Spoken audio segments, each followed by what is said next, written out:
Thank you.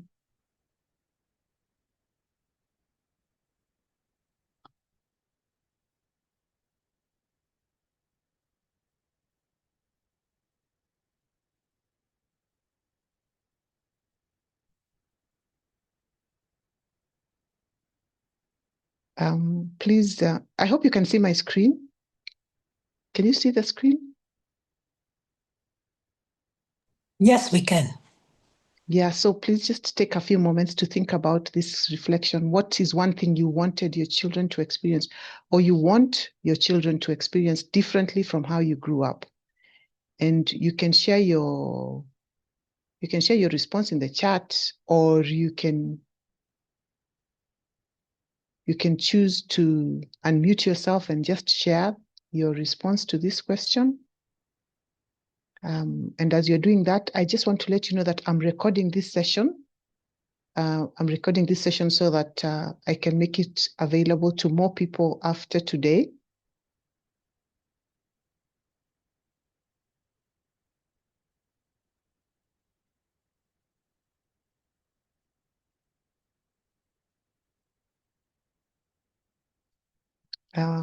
And I'm just curious to hear what people's responses are. For those of you who are already in the room, what's one thing you wanted your children to experience differently from how you grew up? Or you want your children to experience differently from how you grew up? Let me see. Can I see the chat? Okay. Please just share in the chat.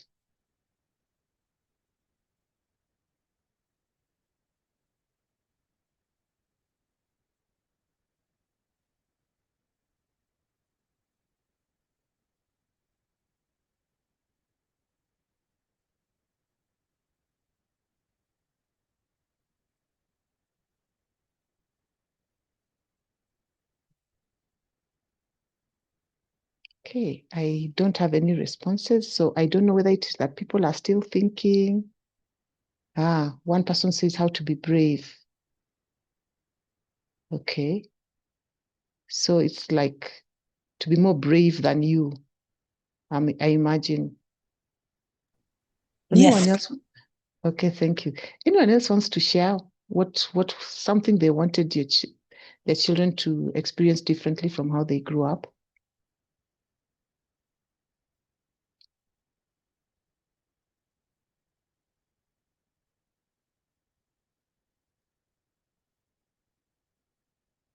Okay, I'm imagining that maybe people might want to share later, but that's okay. I think we can begin, and if anybody else comes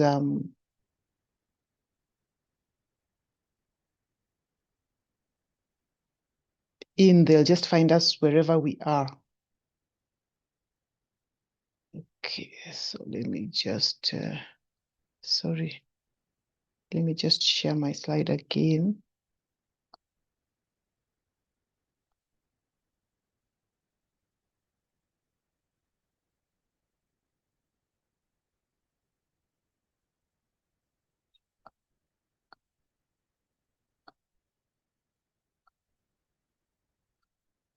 So what we are talking about today is raising children for a better future without losing connection.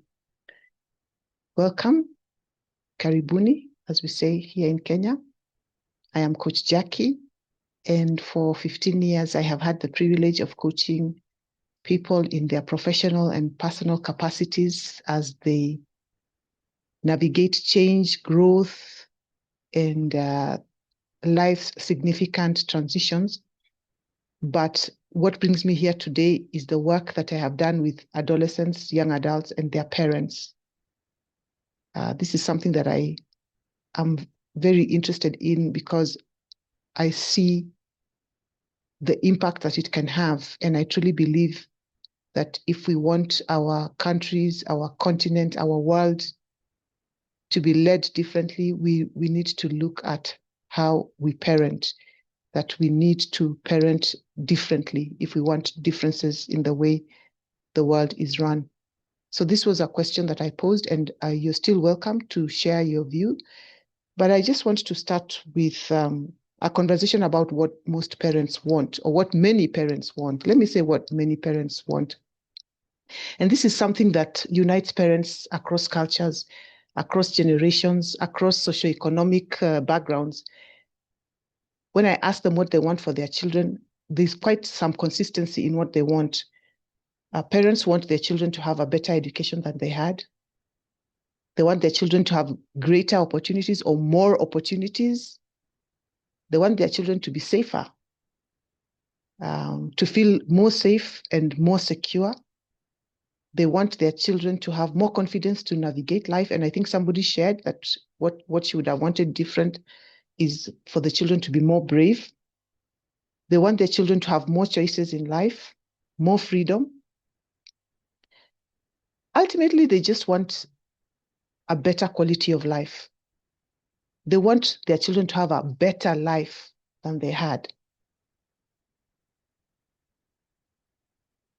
And this desire actually comes from a place of love. It comes from a place of sacrifice. It comes from a place of hope, because parents work hard, they make sacrifices, they invest significant resources.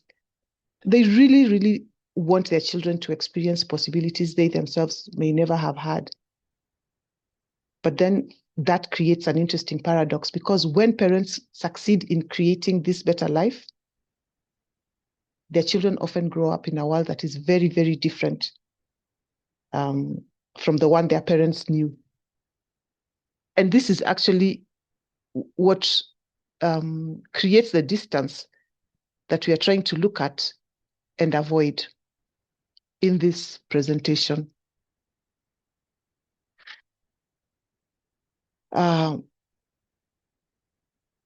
very possibilities that we are talking about, the very opportunities that we are talking about, produce different, yeah? Because a better future, all those sacrifices that the parents are making, expose the children to experiences, to ideas and influences that are different from the ones that their parents encountered. And as a result, there can be strain and stress and conflict. Children who are exposed to a different world encounter different values. What matters most to young people may not be what mattered most to their parents. And it doesn't matter what age you are, whatever generation you are, the generation that you're raising is exposed to different things. And so they encounter different values. Parents may prioritize stability, loyalty, get a job, settle down, get married, sacrifice for your family. But young people may place greater emphasis on purpose, authenticity. What does it mean? Mental well-being. How am I being treated? How do I feel? And personal fulfillment, me before others. These are values that they're exposed to when you provide opportunities for them to go further afield or to look for that better life. And neither is wrong, really. They just emerge from different contexts. These children encounter different emotional expectations, or they have different emotional expectations. Many young people today desire emotional openness and validation. They want to have conversations about feelings, about mental health, about identity and personal struggles. And parents who are raised to be resilient through hardship find these expectations flimsy. They find them unfamiliar. They even find them uncomfortable. These children encounter different attitudes towards authority. Many parents, especially those who grew up in the 60s, the 70s, they grew up learning not to question authority. Yet today's young people are encouraged to think critically, to ask questions, to seek explanations. In fact, when you look at core soft skills, one of them is problem solving. And to have this skill, you must be willing to ask questions, to seek explanations. But many parents interpret this as disrespect, while It is, in fact, a genuine desire for understanding.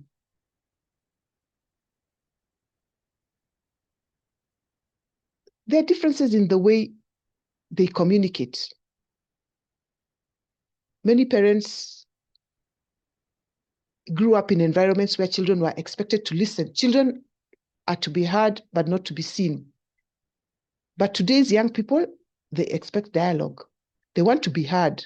They want to be understood. They want to be involved in conversations that affect them. So what one generation might see as respectful communication, another experiences as silence or emotional distance. Or one generation sees as, seeking to connect, seeking to express, another sees as disrespect, as rudeness. There are also different definitions of success. For many parents, success meant education, employment, financial security, family responsibility. And while young people still value these things, they also add purpose. I'm not just getting a job for the sake of having a job. I don't see why I have to work 8 to 5. I don't see why I have to hold one job because it can get boring. They want flexibility. They want work-life balance, creativity. They really want to find meaning in whatever they do. And this creates tension between the two different generations. These different scorecards for success create tension. Then there is also different cultural influences. I mean, just look at what social media and digital connectivity have done for the youth today. People who are growing up, people who are born in the 90s, the 2000s, their worldview is shaped by people their parents have never met, people they themselves have never met. They are shaped by platforms their parents may not even understand. They are shaped by influencers from across the seas. Yeah. So the issue is often not that children are becoming worse. The issue is that they are becoming different. It's really about becoming different. And so parenting them requires us to learn, or requires parents to learn how to engage with these differences rather than to fear it.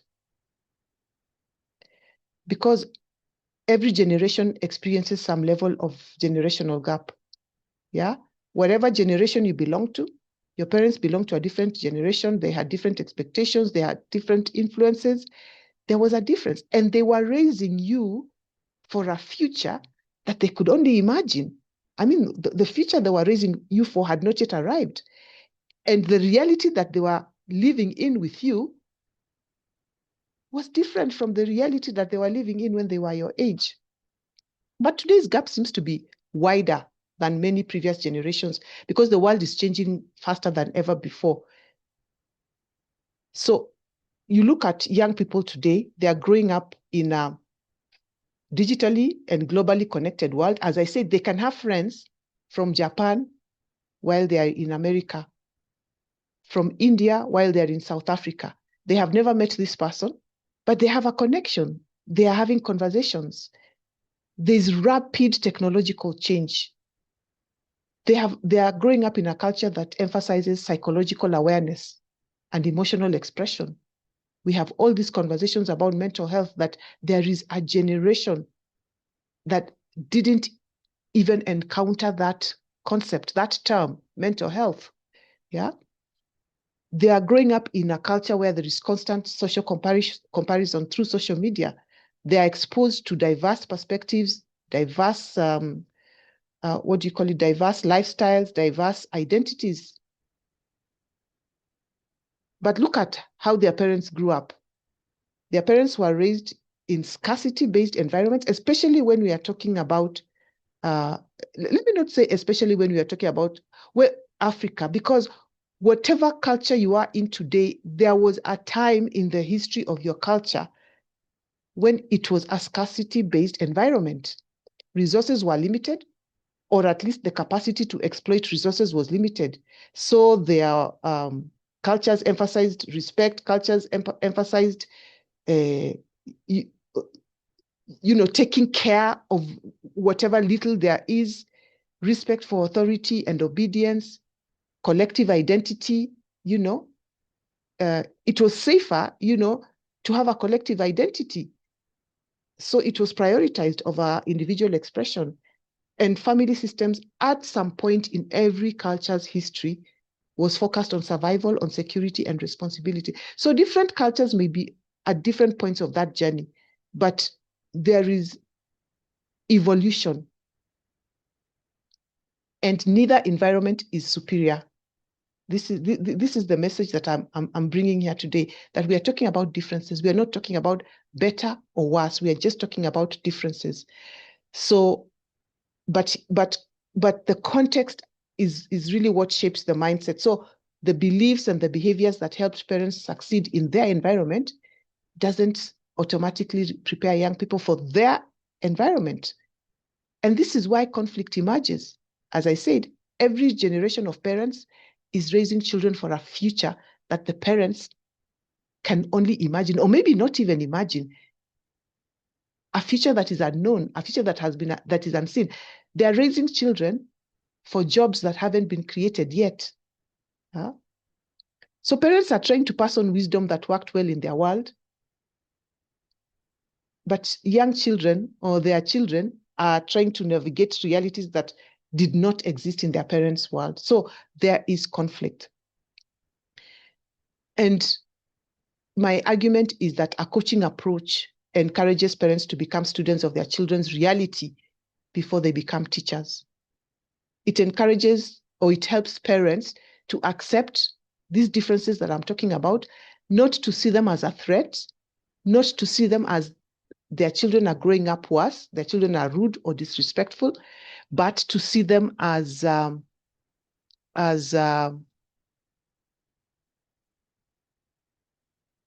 just differences. And so to seek to understand those differences. Because the better you understand your children and what they're going through, the more you can influence them. So let me move now to looking at the emotional landscape of this relationship between parents and their children.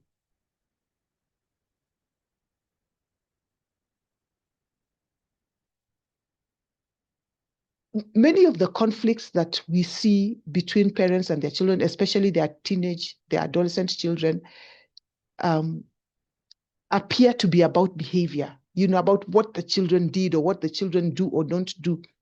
But beneath those arguments, there is often very, very powerful emotions which go unspoken. Let's look at the parents' experience.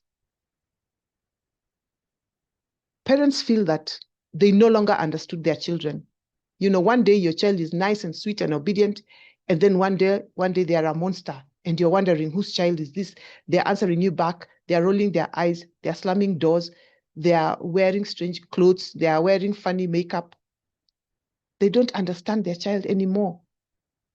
They're thinking, our values are disappearing. Yeah. They are frustrated because they've made so many sacrifices to create that better life, to take you to that better school, to expose you to those opportunities that they themselves were never exposed to. So they're feeling resentful. They are making this investment in you, but you just seem to be drifting away. And they really feel like you're leaving them behind. They feel old-fashioned. I mean, even the children describe them as old-fashioned. Huh? They're outdated. Their children are describing them as outdated. It's funny sometimes when we have conversations. Today I was in a session with some younger people. They were not adolescents. They were not even really young adults. I mean, they were like mid-30s. But the way they were talking about people who are in their 40s, I was even afraid to tell them to even mention my decade, because I was thinking, if these people think 45-year-olds are old, what will they say when they know how old I am? Huh? But the young people are also going through their own emotions. Huh? They're like, my parents don't understand my world, and my parents don't make an effort to understand my world, or my parents, they cannot understand my world. Huh? They are feeling frustrated that they don't have the freedom to express themselves, because when they express themselves, they are judged, they are punished, they are disciplined. Yeah? They feel like love is conditional. They feel like they have to be as outdated as their parents in order for their parents to love them. They are feeling constantly misunderstood. But they also feel alone because they recognize that they need to succeed in a world that their parents didn't know. Yeah, this is a reality for them. They are living in a world that their parents didn't know, and therefore, in their understanding, their parents cannot help them to succeed in this world. If you don't know what, let me not even say this example, because everybody is going to realize a few things about me. But I mean, look at the emergence of AI and things like ChatGPT. So a young person is thinking, my parents don't even know what ChatGPT is. How can they advise me about my career? You know, so these are real emotional experiences that parents are having and their children are having. And as I said, it's not a question of one is wrong or one is right. It's just that is what is. They're different. And neither side understands the emotional experience of the other, which then makes conflict more probable. It's easier to be in conflict with somebody you don't understand. Parents are seeing rebellion. Young people are seeing misunderstanding. Parents are seeing disrespect. For young people, they are not being heard.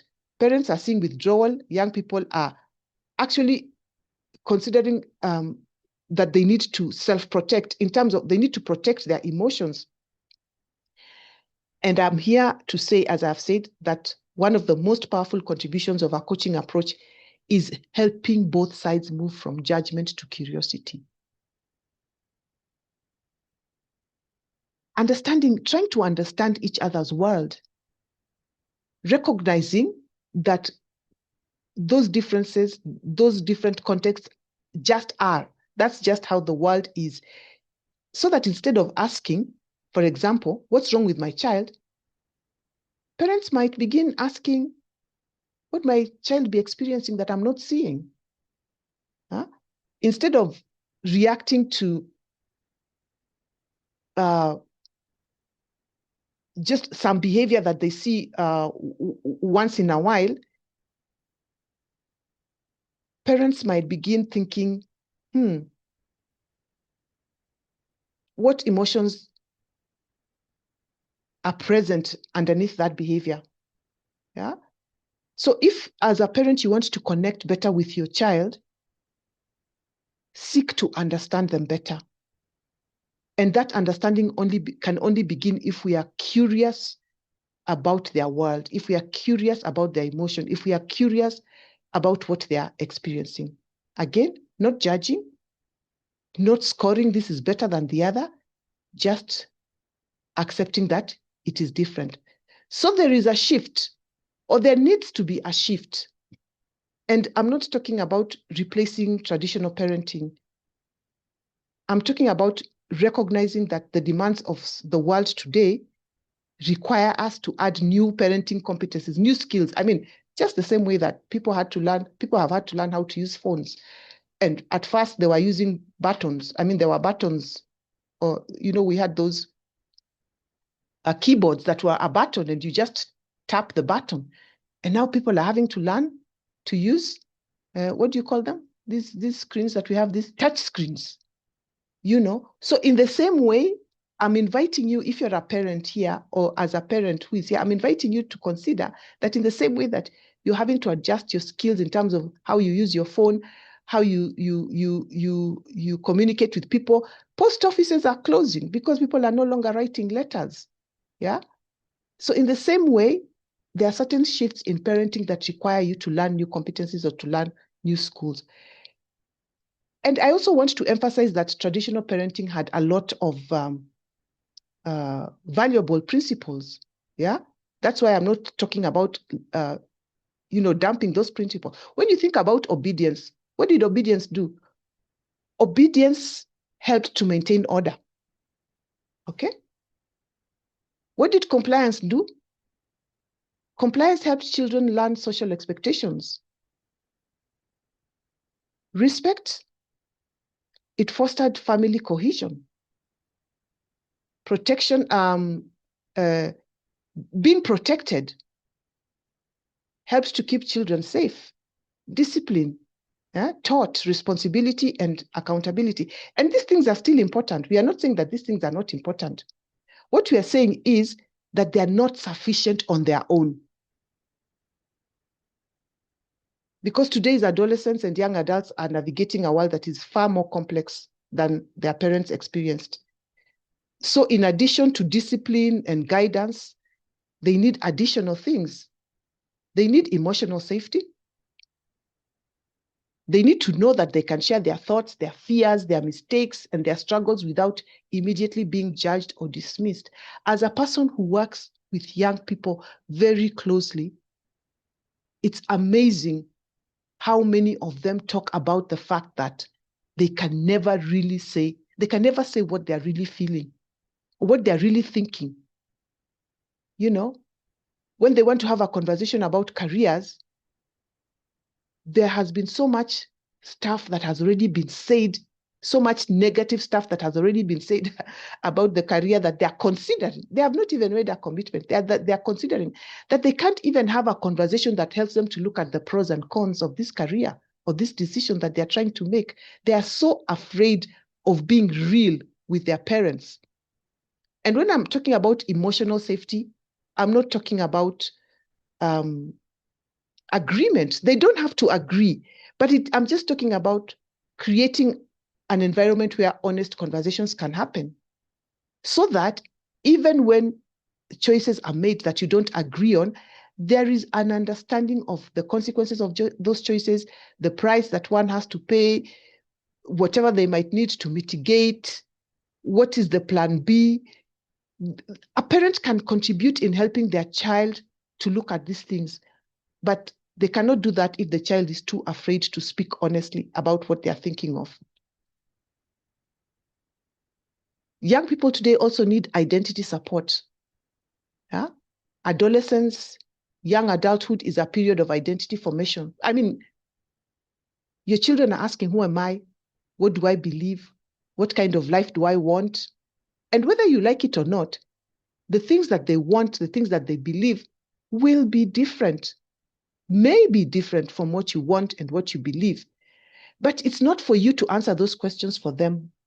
Just provide the support as they are exploring those questions. Make it possible for them to find their own answers. And I'm going to talk about some practical things that you can do as you use the coaching approach.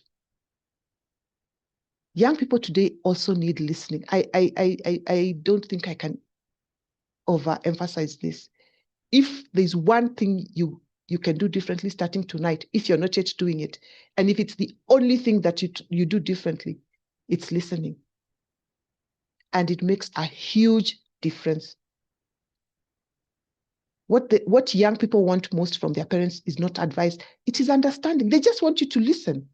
Just listen to them when they're talking that nonsense, what you consider to be nonsense, when they're making that argument, just listen. Because they're more likely to accept your advice or your guidance if they know that you make an effort to understand them. I think the traditional approach, so the traditional approach was, I decide, you obey. My house, my rules. But increasingly, healthy relationships require you to take the approach of, let's think about this together. As a parent, you will still provide leadership, but you can also invite participation. Because these children are not dumb. They're not stupid. They have different perspectives. As we say, they're exposed to a lot more. They have got a lot more information at their fingertips than their parents had. Just invite participation, listen, have a conversation, provide guidance, and allow them to make choices and to make decisions for themselves. So I'm inviting you here today to think about using a coaching approach where you don't just simply tell young people what to do, but you help them to think, to reflect, and to solve problems, because that is what coaching is all about. Coaching is a conversation that helps people to think, to reflect, to solve their own problems, and to take ownership of their decisions. So the parenting shift is not from authority to weakness. It's actually from authority alone to authority plus relationship. Authority through relationship. Relational authority.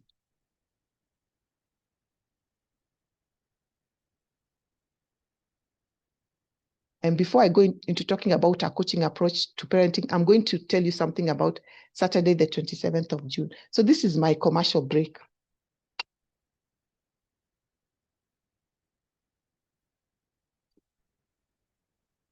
So if there's anybody here who is in the UK, I'm inviting you on the 27th of June. I'll be at Milton Keynes with my book, Unlocking Your Teenager's Potential, a coaching approach to parenting. So in this book, I share a lot of the things that I'm talking about in this webinar. I share them in more detail, and you also some practical tips and exercises. You can also find some references to help you read more if you're interested in that. And during this event at Milton Keynes, you can enter a draw and win a coaching session with me. So you're welcome on the 27th of June at Milton Keynes. I'll be there the whole day from 10 a.m. to 4 p.m. But let's now continue with a coaching approach to parenting. I know that when many people hear coaching approach, they sometimes imagine a specific technique. But in reality, I'm talking about a mindset, how you see yourself as a parent, how you see your children, how you approach them. There's a few skills that I'm going to propose to you, a few things that I'm going to propose to you that you can do and that can help you in creating that authority with relationship that I have mentioned earlier. So it's a way of relating with young people that helps them grow into capable, responsible adults. Let's look at what this approach involves. I've talked about listening, active listening, giving full attention, not preparing your response while your child is speaking, not cutting them off, before they finish their sentence because I know what you're going to say. I don't want to hear that nonsense. Not interrupting, not immediately correcting. It just means being fully present, because many young people feel unheard, not because parents don't care, but because parents are often focused on solving rather than understanding. And what needs to happen is your child needs to have the perception that you're interested. They need to feel that you're interested, that you're listening. Whatever it is that you're going to do, whether it means you're going to put away your phone, I was going to say put away the newspaper, but then I think that also betrays my generation. Just take a moment to listen to them, not interrupt. Wait for them to finish. Ask clarifying questions. As I said earlier, if this is the only thing you do differently, you're going to notice a difference, and a positive difference. Another thing you can do is to be curious and to stay curious. Curiosity for me, it is the antidote to judgment. So instead of asking, what's wrong with you? What's wrong with this child? Ask, what might be going on with this child that I don't yet understand? Tell yourself that there's information that I'm missing. And if I had that information, I might look at this situation differently. And then have a conversation with your child so that they can supply that missing information. Because curiosity actually opens doors for them to speak, for them to share. But when you're constantly criticizing and correcting and giving advice and telling them exactly what to do, you close doors. Especially given that these days, they can find that advice somewhere else. They can press a few buttons and find that advice. If you're not going to listen to them, they can also just go somewhere where they won't be listened to, but they're going to have that advice given to them. Build trust. This happens through consistency. Yeah. Young adults, adolescents, and I think just about everybody trusts people who are emotionally predictable. They are available. They are safe. And so what this means is that you also have to work on yourself. You may need to do some work on yourself so that you can regulate your own emotions, so that you can deal with your own issues, so that you can handle your own past traumas and not bring it out on this child. If today you are like this, tomorrow you're like that, today you are in a good mood, they can talk to you, tomorrow you are not available, you're distant, you're harsh, that unpredictability causes them to lose trust. They don't feel safe. So it's not about occasional grand gestures. You know, the day you're in a good mood, you take them out, you buy them, I don't know what, you promise them this, you give them money. And then another day it's the complete opposite. Yeah. Consistency, repeated everyday interactions. They want to know who you are, and they want to know that they're going to find you there every day. They're not going to find different, extremely different versions of you from one day to another. But you can also learn how to ask reflective questions. Questions that stimulate thinking. So instead of saying, here is what you should do, you can ask, what options do you see? Yeah? You get a view of what they know, where they're coming from, what they're considering. You may realize that you actually don't need to give advice because they've got all the options. And what you're doing is just helping them to look at the pros and cons of each option. Huh? Ask them what might happen if you choose that path. Ask them what matters most to you here. Yeah. Maybe they're looking for a job that gives them, you know, the freedom to work from home. And you're looking for the job that gives them more money. But we said their values are different. They may not value that money over that freedom like you do. So ask questions that help them to develop judgment and self-awareness, to be discerning, to be able to make sound decisions. The other thing that you can do is to support their autonomy. This business of rescuing, oh, you have a problem, do this. Oh, you need this, go and see so and so. Oh, no, let me take you there.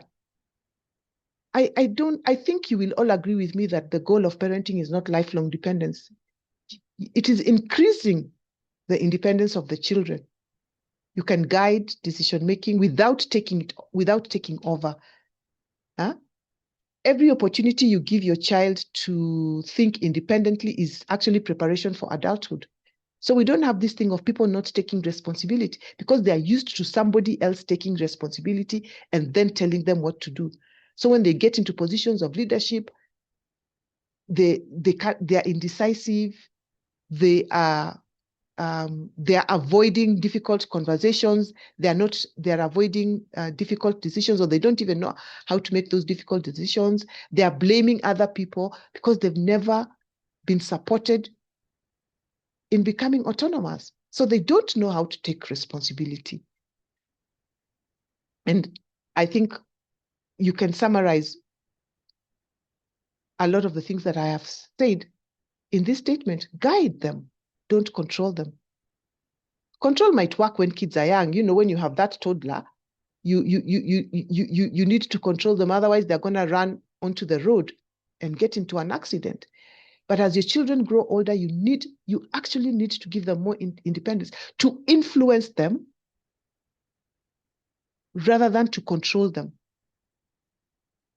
So as I mentioned, when you are using a coaching approach in your parenting, you're moving from positional authority. I am the parent here, and therefore my word goes to relational influence. We have a relationship. I am connected to you, and therefore you trust me. And therefore, when I suggest things, you consider them because you really now trust that it is for my good. If you're always shouting at me and telling me what to do and disciplining me, and I learned that you are out there to hurt me. So I avoid you. I don't share with you what's going on. I don't tell you what I have decided. So I'd like to invite us to see the goal as being raising thoughtful, responsible, self-aware adults who can thrive without the need for you as a parent constantly directing. It's a lot of work, by the way, constantly directing your children. I don't know. I don't know if anybody really wants to do that all the time. And before you tell me that this is being permissive, let me tell you that coaching is not permissiveness. It does not mean lack of boundaries. It does not mean avoiding difficult conversations. In fact, it makes difficult conversations more easy to handle. It does not mean that you're abdicating your parental responsibility. You still have a role to guide, to support. It doesn't mean that you're allowing disrespect. I mean, no one should disrespect anyone. Children shouldn't disrespect adults. Adults shouldn't disrespect children. So when I'm talking about a coaching approach, I'm not saying you allow your children to disrespect you. But I'm asking you to consider, how do you define disrespect? As I said earlier, when children of today express themselves, when they ask questions, a parent in the traditional mindset sees that as disrespect. And so I'm asking, is that disrespect? How do they learn if they cannot ask questions?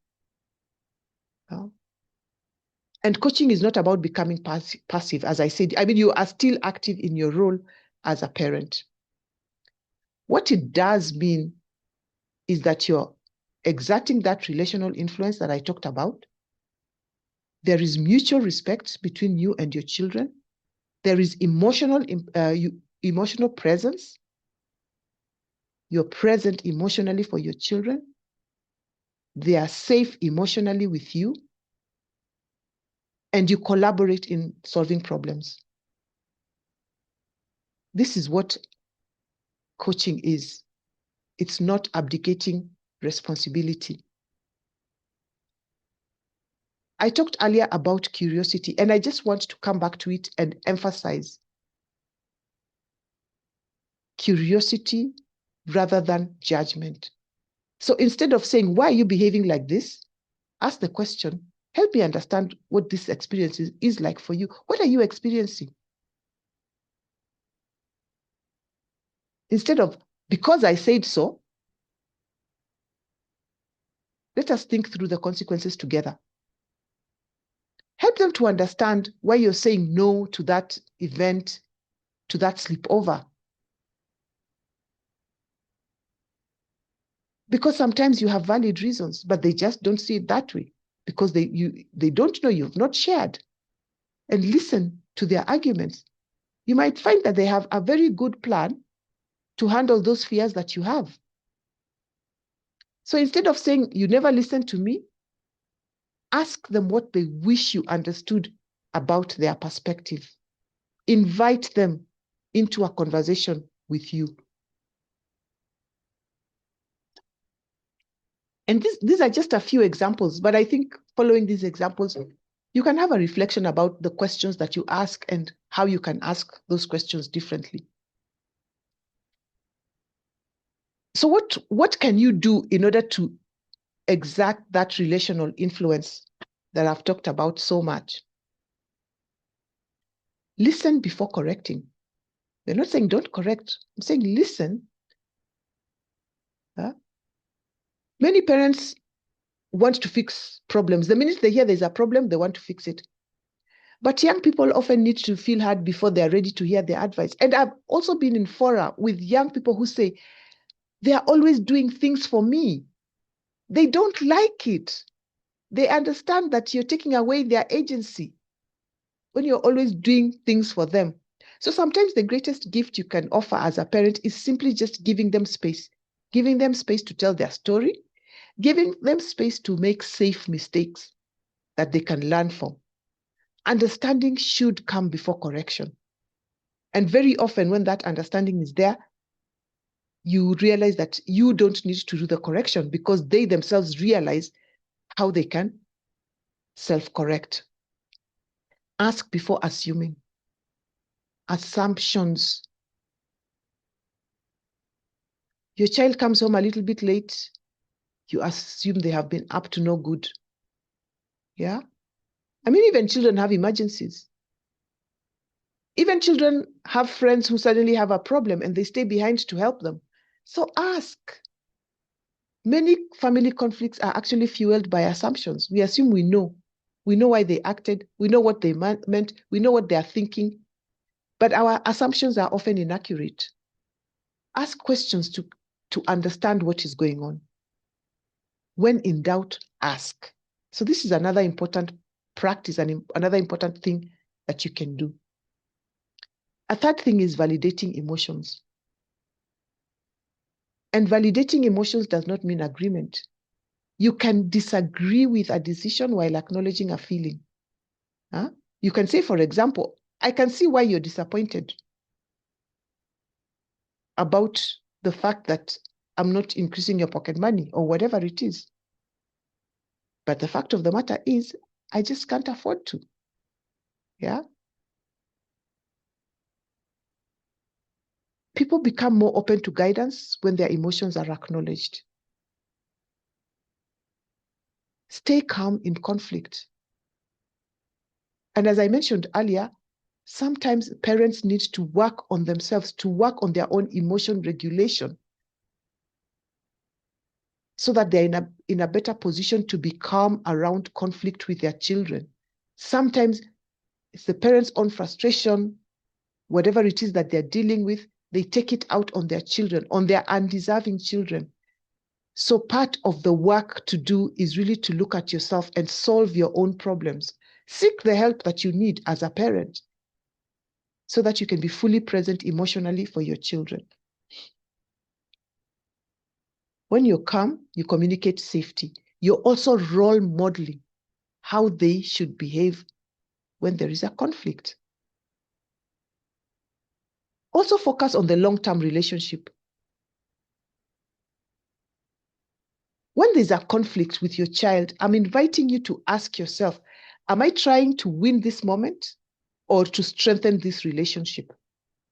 Will this matter tomorrow, next week, 5 years from now?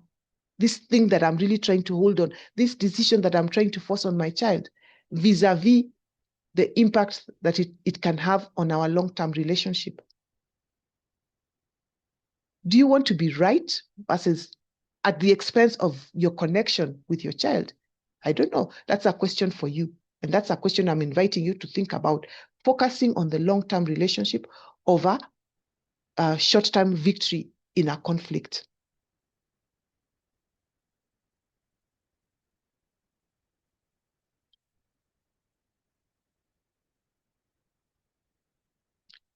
And here are a few questions. I've shared with you some questions, and here are a few more that you can be using.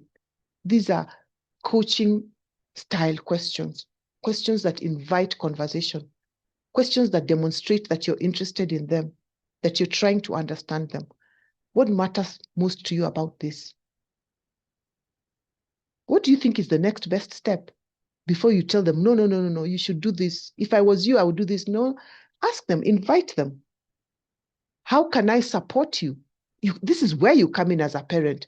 You've got access to resources that they don't have. This is one of your roles as a parent, to support them. What do you wish I understood? You're acknowledging that there are things you don't know. You're acknowledging that there are things you don't understand, and you're inviting your child to help you understand those things. And then help them to learn about themselves, to learn from their mistakes. What are you learning about yourself in this situation?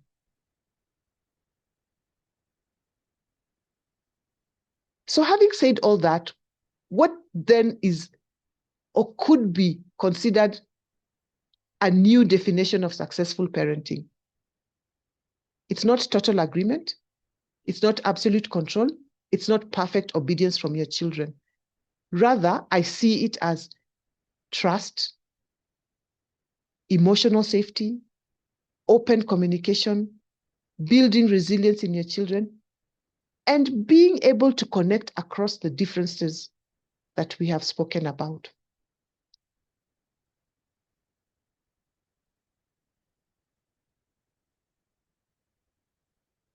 So I'd like to challenge you to rethink how you define parenting success for yourself. There are children who appear obedient, but they are emotionally disconnected. There are young adults who comply while hiding important parts of their lives. There are relationships that look successful on the surface, but there's a lack of trust. So really, really ask yourself, how do you define successful parenting? Because we can remain close with our children even when opinions and values and choices differ. Because the goal really isn't eliminating differences. We have seen that those differences exist. Every generation has differences with the generation that they are raising. But if you're taking a coaching approach to parenting, you recognize that adolescents and young adults, they're not projects to be managed. They're actually people. They're people in development.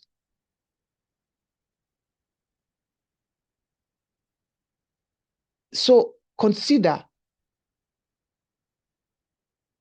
this, that you want your child to grow into their own person, to know that they are loved, they are respected, and they are welcome in relationship with you.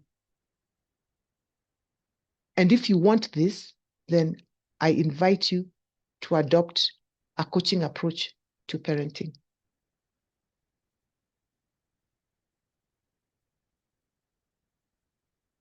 So I'm going to stop there. But before I go, I just want to tell you about some work that I do. As I said, many caring parents want to help, but they don't know how to hold coaching conversations or to hold space for young people. So we have programs. We have a certificate program.